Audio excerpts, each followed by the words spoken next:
معرفة. بسم الله الرحمن الرحيم.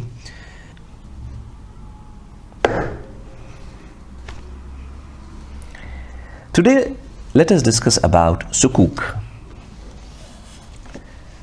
What is Sukuk all about? What it means? What is the literal meaning of it? And from which language is this word derived? The word Sukuk is basically a plural word. The singular word of Sukuk is sak, and this is derived from Arabic. And sak means a certificate. Now let us try to understand that Sukuk is not a recent phenomena in the Islamic world. The earlier traces of Sukuk can be found as early as in the 1st century Hijri.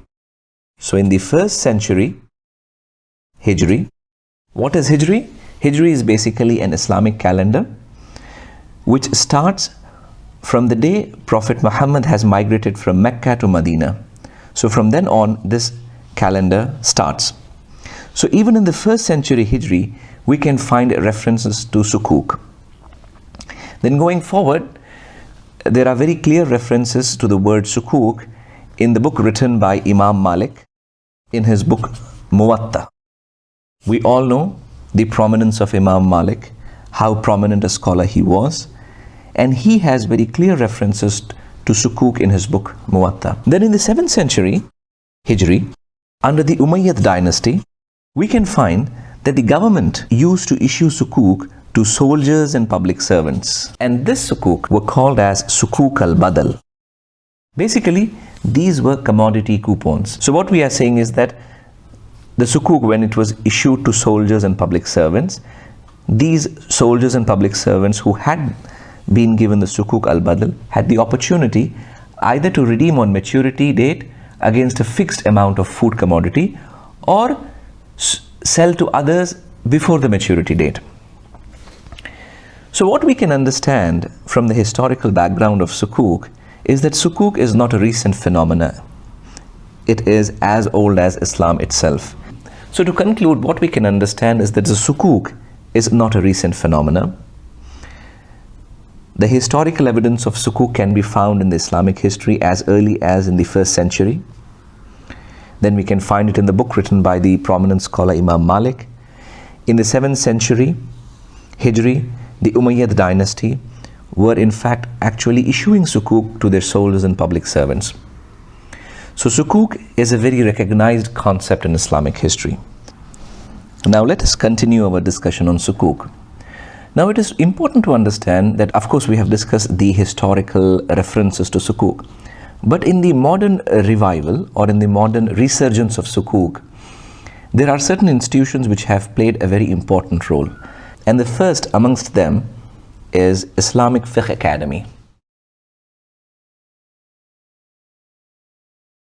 Islamic Fiqh Academy.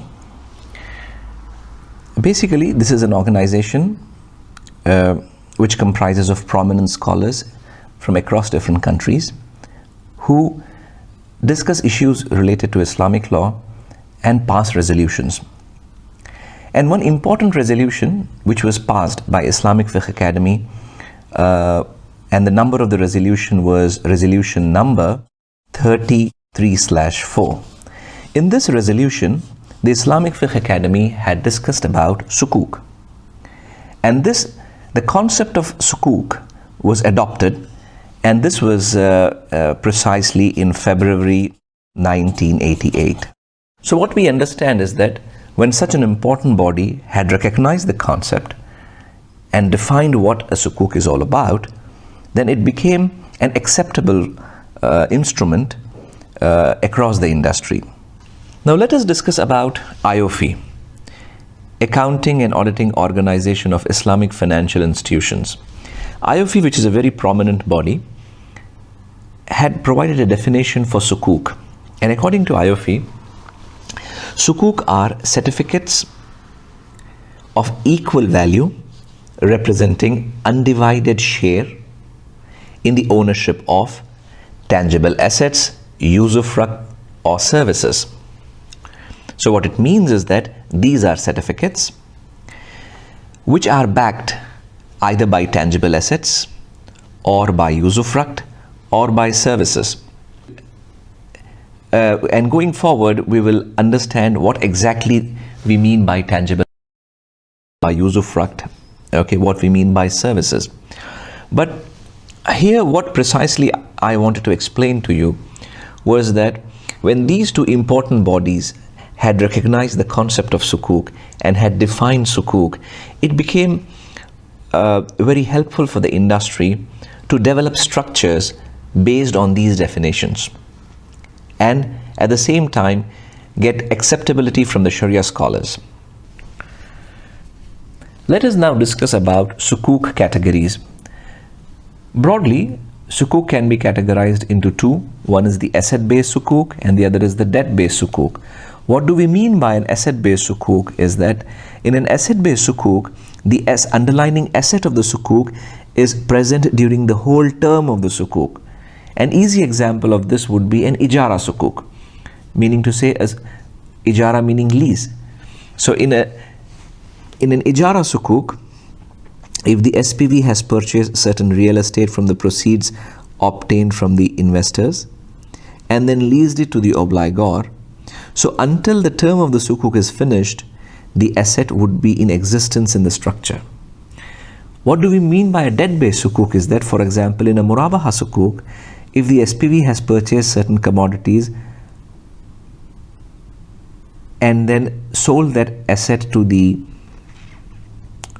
obligor, then it's not necessary that the obligor keeps that asset in possession. The obligor can always sell it to a third party and obtain cash, and the return to the investors would be given from the obligation which is created through a murabaha between the SPV and the obligor. But in an asset-based sukuk, the return to the investors would be linked to the performance of the underlying asset of the sukuk. So this is the main difference between an asset-based sukuk and a debt-based sukuk. So what are the examples of an asset-based sukuk are? For example, the ijara sukuk, the mudaraba sukuk, and also, for example, the musharaka sukuk. Okay, now here, what are the examples of debt-based sukuk?